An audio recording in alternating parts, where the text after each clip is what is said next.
Y es así como docentes del sector público y privado decidimos lanzar este programa con la finalidad de abordar las diferentes problemáticas a las que nos enfrentamos actualmente debido a la política educativa. A 2 semanas estamos nada más del comienzo del nuevo ciclo escolar y ya encontramos situaciones que definitivamente vale la pena que nos pongamos a dialogar.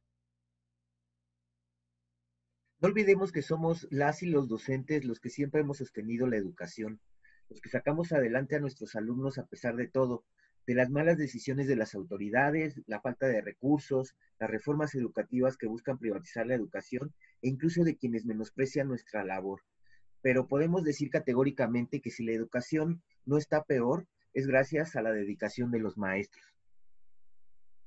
Así es, y bueno, pues bienvenidos y bienvenidas a este espacio donde vamos a estar. Mi nombre es Diana. Y yo soy Aldo. Vamos a comenzar platicándoles que trabajadoras y trabajadores de educación básica, media, superior y superior que participaron el 1 y 2 de agosto en el Encuentro Nacional contra la Precarización y los Despidos, están convocando a una Asamblea Nacional en Defensa de la Educación Pública que se realizará de forma virtual el próximo sábado 12 de septiembre a partir de las 4 de la tarde. Queremos compartirles aquí las razones por las que consideramos muy importante que todas y todos nos sumemos a este espacio. Así es. Bueno, pues vamos a comenzar. Una de ellas y sumamente importante que creo yo que se evidencia desde hace mucho tiempo es la necesidad de exigir un aumento al presupuesto educativo, ya que se cuenta con una infraestructura definitivamente que carece de lo necesario para llevar a cabo pues una educación verdaderamente efectiva, ¿no? Además de que, bueno, considerando que con esto del cambio de educación a distancia, pues la SEP otorgó contratos millonarios a diferentes televisoras como parte de esta modalidad. Sí, la intención también es que podamos precisamente poder dialogar en este espacio en torno a estos nuevos mecanismos de precarización y flexibilización laboral que han aumentado hasta lo insoportable en nuestras cargas de trabajo y que violan nuestros derechos laborales con la implementación de esta dichosa educación a distancia, tanto en sectores públicos y privados, que se está imponiendo utilizando como pretexto la pandemia. Sí, eso es muy cierto, fíjate, y de hecho en la parte del sector privado, pues hay todavía, digo, de por sí existe esta como necesidad de generar confrontación entre ambos sectores. Ya hay muchas situaciones que nos ponen como en esta mesa como de contrastes, ¿no? Entonces, en la parte privada hay situaciones muy específicas en donde definitivamente hay también una carga sin fin de atropellos a los derechos laborales. Una de ellas es la carga que se hace con jornadas extenuantes, definitivamente fuera de horarios, el estar contestando llamadas, mensajes, ya sea de los mismos administrativos como de los alumnos respecto a las revisiones y todo esto, que no quedan bien establecidos ni fijados, ¿no? También hay pagos que son mucho menores a lo que antes se percibía, siendo ya estos bastante bajos, en donde se está reduciendo desde el 15 hasta el 50% el salario que era, digamos, regularmente, ¿no? Y bueno, sumado a esto, despidos injustificados de parte de dueños de colegios privados en donde pues la justificación es esta de la pandemia, ¿no? Y se está usando más como un pretexto para perpetuar esta anulación de derechos laborales más que como una verdadera razón. Sí, de hecho, lamentablemente estamos viendo cómo, aún en sus inicios, el programa Aprende en Casa no está garantizando realmente el derecho a la educación de los alumnos y alumnas, debido a la desigualdad social y a las carencias que padecen, que hacen muy complejo la comunicación y el acompañamiento que les podemos dar como docentes, pues muchos de ellos no cuentan con acceso a Internet, computadora o teléfonos celulares que puedan utilizar como herramientas para el aprendizaje. De hecho, apenas están muchas familias pudiendo sortear la tremenda crisis económica que les está afectando. Así es, y sí, por ejemplo, bueno, hay alumnos que incluso tienen que acudir a lugares de acceso público a Internet, ¿no? En donde se están pues también exponiendo con toda esta situación de la pandemia, tal cual. Y bueno, esto no solamente le afecta pues directamente a los alumnos, sino también en general, como mencionabas, a las familias, ¿no?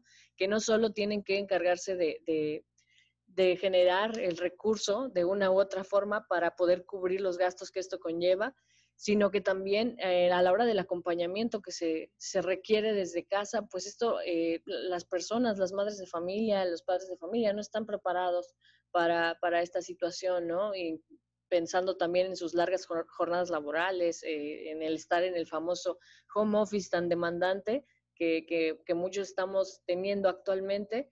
Y pues bueno, los niveles de estrés y ansiedad que se permean alrededor de las familias han incrementado definitivamente. Es por ello bueno, dentro de algo, ¿no? Que también se necesita exigir, pues es que el gobierno federal junto con la SEP garantice una conectividad gratuita a Internet, digo, disminuyendo por lo menos en una de las muchas cosas, pues esta carga que recae sobre los padres de familia, ¿no? Y bueno, pues de hecho nos encantaría compartir con ustedes algunas de las experiencias bueno, nos comentan nuestros colegas, nuestros compañeras y compañeros respecto a cómo la han pasado pues con esta nueva modalidad. ¿Te parece que los vamos a escuchar? Adelante, Diana.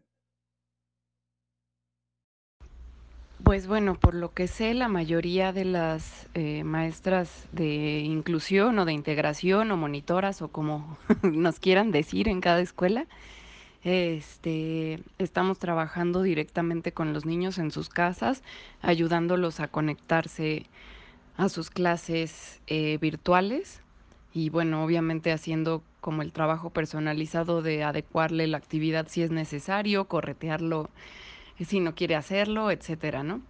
Y sé que hay otras que no están pudiendo ir porque hay discapacidades que comprometen el sistema inmune y entonces pues es un riesgo en este momento el pedirle a la maestra de apoyo que vaya presencial a casa del niño, ¿no? Porque obviamente el hecho de que la maestra esté subiéndose al transporte público y demás para llegar, pues se convierte en un riesgo cuando la condición del niño implica que su sistema inmune está comprometido. Entonces, pues es un relajo porque lo que están haciendo es que en algunos casos el niño, la niña se conectan a su clase virtual y mientras tanto la maestra de apoyo está vía telefónica conectada a la clase virtual desde su casa, pero vía telefónica con el niño para darle algún apoyo, mandando actividades extras, en contacto al mismo tiempo en WhatsApp con los papás por si el niño no entiende o no sabe qué hacer y dando recomendaciones e indicaciones para que los mismos padres sean los que hagan las adecuaciones al material o a lo que haya que cambiar, ¿no? Entonces, pues esto está siendo como muy complicado, ¿no? Porque dependiendo de la situación de cada niño, pues hay niños que comprenden mejor o que tienen mejor disposición al trabajo y esto se facilita y hay niños que no y también pues hay papás que no tienen el tiempo para estar ahí porque también están trabajando haciendo home office o de pronto pues las confusiones, ¿no? Se entienden mal las indicaciones y entonces lo que la monitora o la maestra de apoyo estaba pidiendo, la mamá o el papá lo entienden de manera diferente y entonces hacen una adecuación que nada que ver con lo que la monitora estaba planteando, ¿no? Entonces, pues bueno, sé de esas situaciones. Hace un mes comencé a trabajar como maestra de apoyo de una niña de 7 años. El camino andado hasta el momento ha sido complicado y lleno de retos. No solo ha implicado conocernos y adaptarnos entre nosotras, sino que hemos tenido que acoplarnos al nuevo sistema de educación en línea. Dentro de las cosas cotidianas, que hoy son parte de nuestra nueva normalidad, ha sido intentar separar y delimitar las reglas y límites de la jornada escolar con las reglas y límites que existen en casa. Sumando a esto la imperante inquietud por ir a jugar a su cuarto o la necesidad de descansar a la mitad del día, pues la obligación de estar sentada frente a una pantalla, de mantener una cámara prendida y un micrófono silenciado son agotadoras, sobre todo cuando la atención y la concentración son dos características fundamentales que exige esta nueva educación y que aún no están consolidadas. También hemos tenido que lidiar con el espacio físico, pues el espacio que predispone al trabajo o por lo menos concientiza un tipo de contexto diferente, como lo es el salón, debe ahora fundirse con las rutinas diarias, con la convivencia con la familia, los espacios comunes y las tareas del hogar. Si la pregunta concreta fuera, ¿qué tal nos va en esta nueva normalidad?, comenzaríamos diciendo que no existe nada de normal, existe todo de extraño, todo desigual, donde están todos y nadie a la vez, donde se complica interactuar, participar, preguntar, donde la exclusión es más notoria y latente, donde a pesar de tener una Miss que guía, el trabajo se realiza entre nosotras dos y debemos acoplarnos a un sistema que no piensa en todos. Debemos acoplarnos a un sistema que no piensa en nosotras. Pues en mi caso y en el caso de algunas compañeras con las que he tenido oportunidad de hablar, ir a las casas de nuestros alumnos no está funcionando porque pues es común que los niños con barreras en el aprendizaje tengan poca flexibilidad de pensamiento y el simple hecho de aceptar que la maestra esté en su casa, o sea, nosotras en su casa, que es un espacio que no nos corresponde, es todo un reto para ellos y además al mismo tiempo están teniendo que adaptarse a la modalidad de educación en línea. Entonces, por otra parte, se mezclan en el mismo lugar las reglas de la escuela y las reglas de la casa y esto no les ayuda a ellos a poder estructurarse y seguir las reglas de alguno de los dos lugares. Entonces, nos enfrentamos a muchas actitudes oposicionistas por parte de nuestros alumnos porque no comprenden el motivo del cambio y simplemente pues no conciben la mezcla de reglas y espacios. Además, en casa no siempre los papás nos dan la autoridad que requerimos y sin querer a veces nos quitan la autoridad cuando les permiten a los niños hacer cosas que nosotras no permitiríamos o que nosotras acabamos de dar una indicación y papá entra y da una indicación contraria, pues nos resta autoridad y nos complica más el trabajo.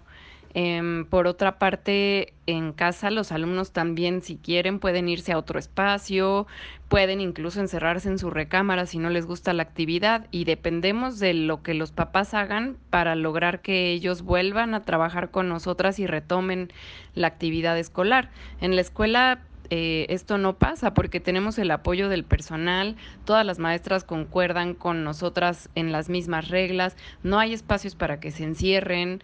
Y pues para ellos es más claro entender que deben seguir las reglas del espacio en donde están. Además, bueno, ya en mi caso particular, yo trabajo con un niño con trastorno del espectro autista y esta es una condición que afecta principalmente el área social. Y cambiamos de escuela este ciclo escolar. Entonces, para mi alumno está siendo súper complicado entender a sus maestras y a su nueva escuela sin estar con ellos presencialmente, sin realmente conocer a sus maestras y sin realmente conocer a su escuela. Entonces, bueno, de por sí él siempre ha presentado dificultades para entender el lenguaje no verbal y para comprender indicaciones. Entonces, a través de la pantalla está haciendo todo un caos, le está haciendo imposible conocer a sus maestras. Cada vez que le hablan o que le preguntan algo, él piensa que lo están regañando y se pone a la defensiva, les contesta mal y no escucha lo que le están diciendo. A veces ha pasado hasta cuando lo están felicitando. Entonces, obviamente, para él comprender un tema a través de la pantalla no va a ser posible, si ni siquiera está pudiendo entender indicaciones por pues por su condición, ¿no? Que le impide leer a las personas. Y bueno, sus maestras tampoco están teniendo la oportunidad de observarlo y de conocerlo, de ver cómo escribe, qué hace, cómo reacciona, escuchar todo lo que dice. Entonces, yo tengo que estar en comunicación independiente con ellas, narrándoles todo lo que pasa, y horas después de clases yo sigo contestando correos del personal del colegio y de las maestras y de los papás para poder tratar de armar un plan un poco más funcional para él. En lo laboral me veo afectada porque su casa está mucho más lejos de lo que estaba su escuela y ahora no puedo usar transporte público por el riesgo a contagiarme y por contagiarlo a él, ¿no? Entonces me implica un gasto muy grande el estarme moviendo en servicios particulares de transporte, tanto para llegar como para irme. Y por lo que he platicado con compañeras, pues es el caso de muchas de nosotras. Nos están exigiendo usar transportes particulares, en algunos casos incluso nos están pidiendo que tengamos auto eh, particular como parte de los requisitos para contratarnos. Y pues obviamente no todas tenemos auto y no a todas nos alcanza para poder estar transportándonos en un servicio particular. Eh, También estoy teniendo yo que diseñar un exceso de materiales y estrategias porque si mi alumno no puede realizar la actividad o no la entiende, o si la computadora se traba, se va el internet o pasa cualquier cosa, yo no tengo muchos espacios a los cuales recurrir, no hay otras maestras que puedan apoyarme y soy yo la que debe mantenerlo trabajando, yo soy la única responsable de todo lo que pase. Debo imaginarme como todos los escenarios posibles en cada actividad y planear estrategias para todas esas posibilidades, y materiales para un montón de posibilidades, para así evitar que se aburra y se vaya a encerrar, perder su atención, o que presente una crisis o tener que enfrentarme a un berrinche, mantenerlo atento, interesado en las actividades escolares, todo recae en mí. Entonces me implica estar haciendo un montón de trabajo y planeación fuera de las horas de clase.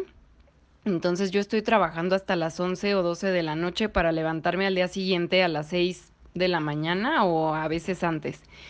Y bueno, yo sé que hay situaciones peores de maestras que viven mucho más lejos y que se duermen igual que yo de tarde y para levantarse a veces pues lo deben de hacer muchísimo más temprano, ¿no? Y todo esto que estamos viviendo ahorita lo estamos haciendo por el mismo sueldo de antes y como siempre sin prestaciones y además para poner en práctica una estrategia que no favorece el desarrollo óptimo de habilidades para nuestros alumnos ni el logro de sus aprendizajes. Entonces, pues creo que son un montón de esfuerzos por todas partes que no van a ninguna parte. Sí, bueno, es muy claro que incluso en los casos, por los testimonios que escuchamos, en los casos donde los alumnos en mejores condiciones pueden comunicarse y realizar las actividades, tampoco es que está garantizado que estén logrando aprender. El problema que tiene el programa Aprende en Casa es que de hecho coloca a los alumnos como meros receptores de información al más puro estilo tradicionalista y a los maestros como simples evaluadores de las actividades que ellos realicen dictadas por la televisión, lo que muestra no solo un profundo desconocimiento de la pedagogía, sino que soslaya la importancia de la relación y la socialización entre pares y con los docentes por parte de los alumnos para poder enriquecer este proceso de enseñanza-aprendizaje que, como estamos viendo, en estas condiciones es sumamente limitado y para unos cuantos. Claro, sí, eso es muy cierto.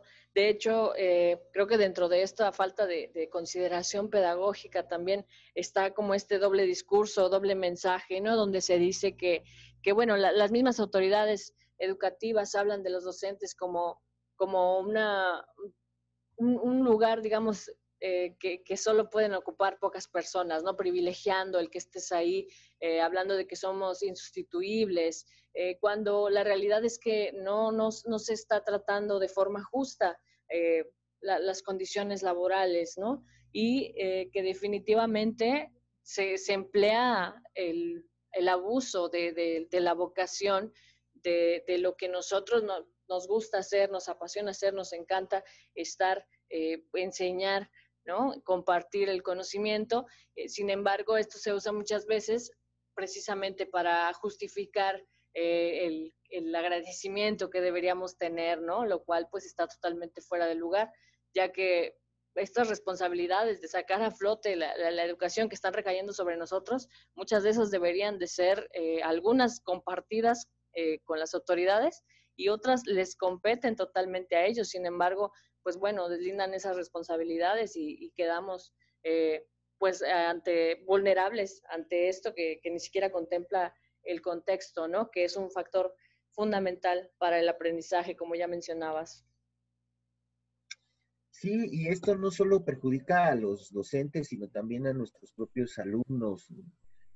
Como consecuencia de la situación económica tan crítica que estamos viviendo, sabemos que muchos de ellos que ya desde antes tenían que colaborar con sus padres para aportar al sostenimiento de sus hogares, hoy están teniendo que dejar la escuela para irse a trabajar porque los padres no les alcanza o han sido despedidos. Entonces, esto, bueno, va a limitar muchísimo también sus posibilidades para que puedan continuar estudiando, provocar que aumente el rezago y las cifras de deserción escolar de manera alarmante, como ya está sucediendo. Sí, eso es muy cierto, ¿eh? Vaya, se escuchan los casos entre los mismos docentes que escuchan de sus propios alumnos, que les comparten todas las dificultades por las que están pasando y se ve también pues cómo han bajado, ¿no? Los números en las inscripciones, sobre todo, bueno, en el sector privado que es un poco más evidente a veces, ¿no? Y no por ello es el único lugar en donde sucede. Y bueno, aunado a toda una de estas razones, ¿no? que hemos estado comentando de por qué es importante reunirnos, por qué es importante dialogar, maestras y maestros del sector público y privado, pues también está la situación de que los contenidos educativos cada vez son más limitadas, es decir, van muy enfocados a formar un personal capacitado, ¿no? Que pueda cubrir una demanda empresarial y no se preocupa tanto por desarrollar realmente a los estudiantes como ciudadanos libres, conscientes, pensantes, que realmente, pues bueno, vayan en búsqueda de su propia identidad, ¿no? Y creo que esto definitivamente, pues es sumamente alarmante.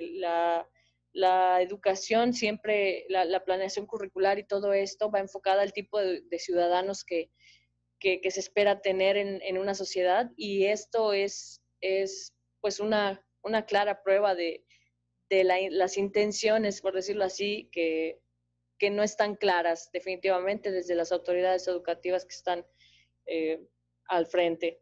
Entonces, pues bueno, creo que vale la pena escucharnos las propuestas que tenemos, lo que tenemos que decir. No sé, ¿tú qué opinas de esto también? Pues sí, creo que hay muchas razones para podernos juntar a dialogar como docentes, como trabajadores de la educación.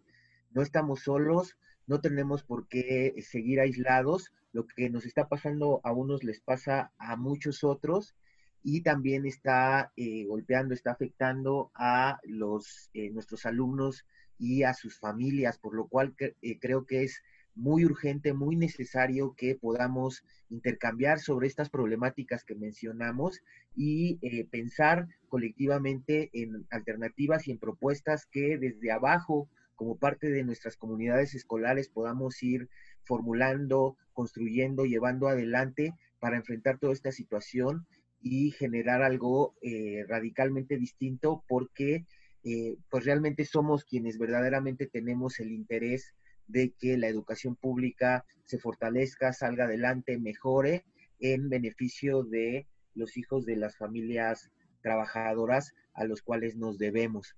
Por lo cual, bueno, pues reiterarles la invitación para que participen todos los que están escuchando este programa este próximo 12 de septiembre a partir de las 4 de la tarde en esta gran asamblea virtual en defensa de la educación pública, donde buscamos ir constituyendo, ir aglutinando una fuerza de docentes y trabajadores de la educación de todos los niveles, sindicalizados y no sindicalizados, con contrato de base y con contratos precarios. Sin Escuelas contrato, ¿no? públicas. También, O sin lamentablemente. contrato también, sí, efectivamente, como hay muchos, ¿no?